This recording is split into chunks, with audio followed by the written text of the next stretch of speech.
Hello, beautiful subscribers. It's March 9th here in southeastern Pennsylvania, zone 7A, and I wasn't planning on shooting any footage today, but a UPS guy just showed up, dropped off a bunch of asparagus crowns. Forgot I ordered these a few weeks ago from Gurneys nursery, but I got to get them in the ground, so I might as well show you guys all about planting asparagus. I remember when I got my first crowns, I don't know, 12 years ago, when I planted my first patch, and I was like, what the heck are these? And I'm like, something's wrong, but don't worry, this is what they're supposed to look like. These are the roots, and these are the crown, and we're gonna plant them like this. We're gonna spread the roots out, and the spears, asparagus spears that we eat are gonna come up from there. But don't worry, this is what it's supposed to look like. I know this is Uncle Clay's orchard, and 75% of my videos are gonna be about fruit trees, but I started as a vegetable grower, and I am a professional landscaper, so you guys are gonna have to watch some of my vegetable videos and some of my other general landscape videos as well. And I love asparagus. I love growing asparagus, and I love eating asparagus. So I'm gonna show you everything I know about planting asparagus. I have had 4 different asparagus patches over my life, and I have one over there with 2 older rows in it, and today we're going to be adding another 2 rows. All right, here's my asparagus patch. There's 2 rows back there. You can actually see some asparagus coming up already. I'll zoom in it later, but the reason I love growing asparagus is because it's a perennial, so it's gonna come back every single year for 15 years at least. So we have to put in a lot of hard work right now planting the crowns, but since it's a perennial, the spears are gonna come back every single springtime for 15 years. So those 2 rows back there that I planted about 5 years ago, and like I said, they're starting to come up again right now. And you can buy 2 different size crowns. You can get the standard or the jumbo, and these are the jumbo, which means they're just more established. They are going to produce more spears and faster.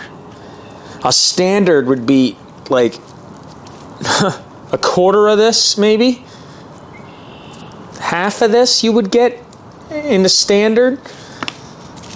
So I'm impatient, so I got the jumbo. I got 20 of them. This is a pack of 10, and I got the Washington Mary Improved. So there's a 10 in there, and then another 10, so I got 20 of them. So this is going to be enough for 2 more rows in the asparagus patch over there. So I have a lot of digging to do. First thing you want to do when you get your crowns is we want to soak them, probably for an hour. And I already did this. I left them in the cardboard box at the bottom. I'm gonna fill up with water and then soak them, because we have no idea how long they've been in the FedEx truck. They're gonna come in bundles like this. Okay, so Gurneys wants us to plant these 6 to 10 inches deep 18 inches apart. And 6 inches isn't very deep. Usually I plant them 10 to 12 inches deep. So they said to plant them 6 to 10. We're gonna try and get at least 8 to 10 inches deep. And I have a row there. So there's a row here, and there's a row here. They're about 1.5 feet apart. And then I'm gonna make my next row here. And then we're gonna have to move the fence, and I'm gonna have to make another row because we have 20 of them. And by the time we spread the roots out, we're gonna need another row, which is a good thing.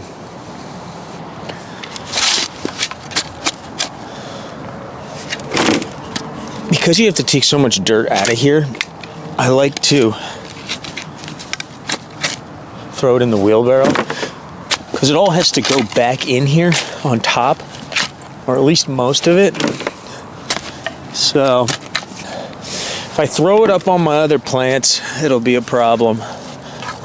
And if I throw it over here, I'm gonna have to get it all again when I dig my next row. So I'm gonna throw it in the wheelbarrow, but most of that is definitely going back in the hole.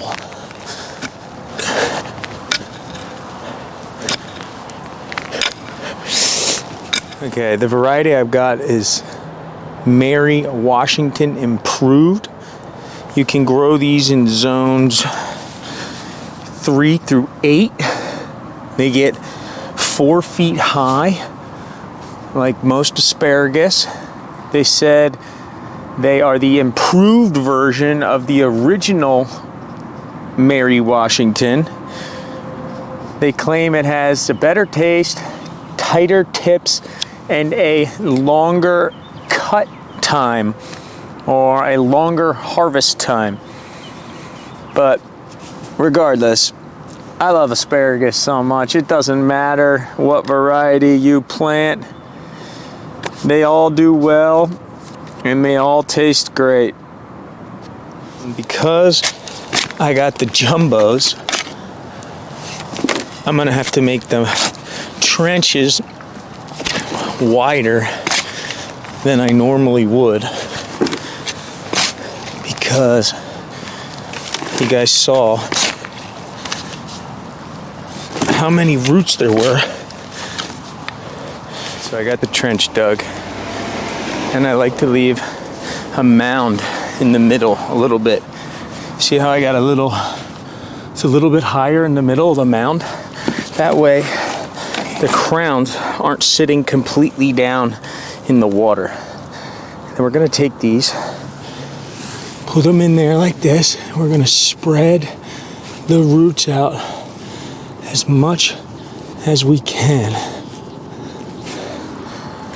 And it's okay if they overlap a little bit.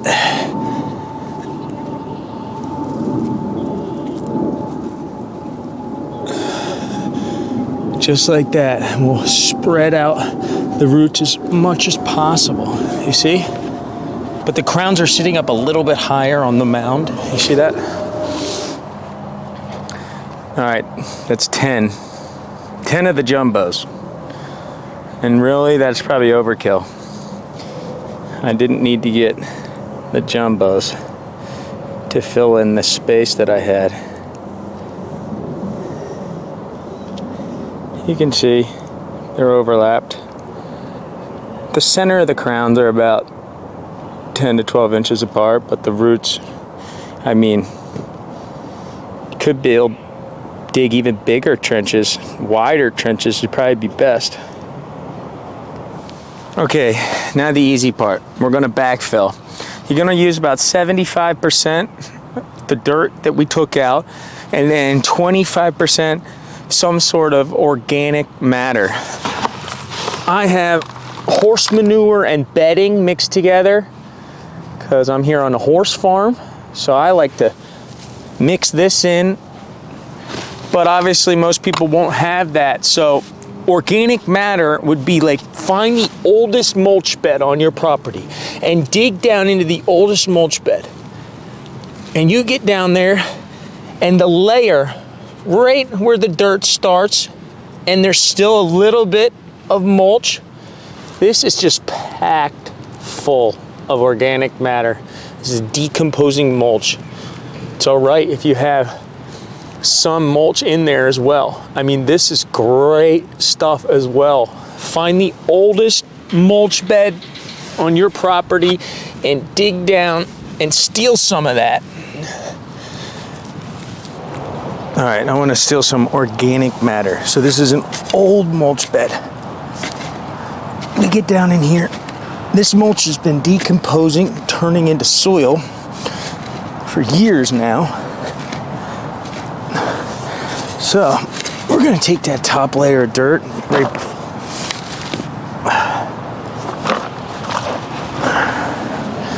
and this is packed full of organic matter.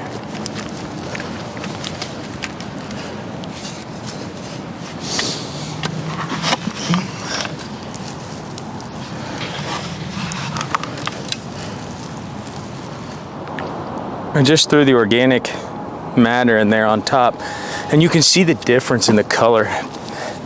Like, look at how dark this is, and look at that soil.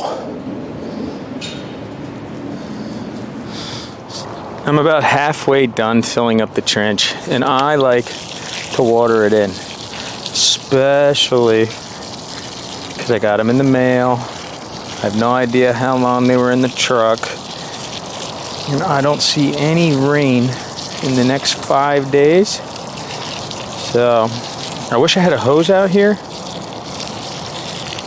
so I could soak them really good, but I would not skip this step if there's no rain in the forecast. Asparagus likes to be grown in full sunlight, and full sunlight just means 6 hours of direct sunlight or more. So it could get morning shade or afternoon shade. As long as you're getting 6 hours of sunlight, that is what they mean by full sun. Now, don't think that you have to get 10 hours or you have to be out in the middle of a field. Because if you look here, there's trees all around, and this whole later in the day, in the afternoon, this plot gets shaded out. So I am not gonna pack this down like I do when I'm planting trees.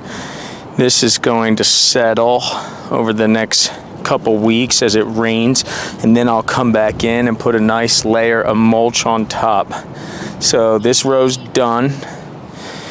I have a whole nother row to do, which you guys don't need to see that, but we actually will be coming back in a few weeks, and you guys can watch me pick asparagus from the back 2 rows. We are not allowed to pick asparagus from this row this year when it comes up, because we want the vegetative growth to send as much energy as it can back down into the crowns. So we're not gonna pick any from this year. Then next year, maybe I suggest you only pick 10 to 20% of the spears coming up. And that's for the same reason. We want lots of energy to get transferred down into the crowns so they get established. And then the 3rd season, I think you can start harvesting significantly more. And then after a couple years, you can harvest almost all of it. I mean, I always leave a couple that I don't harvest in each cluster. But as it gets older, it's much more established, and you can start harvesting more and more and more. Asparagus can be grown in all sorts of different soil. It likes sandy soil. So this is not sandy soil, but it'll be all right. It adapts pretty well. All right, thanks for watching, guys. I still have a lot more work left here to do, a whole nother row. But I hope we all learned something today. And like always, hit that subscribe button, and I'll see you guys in the next video.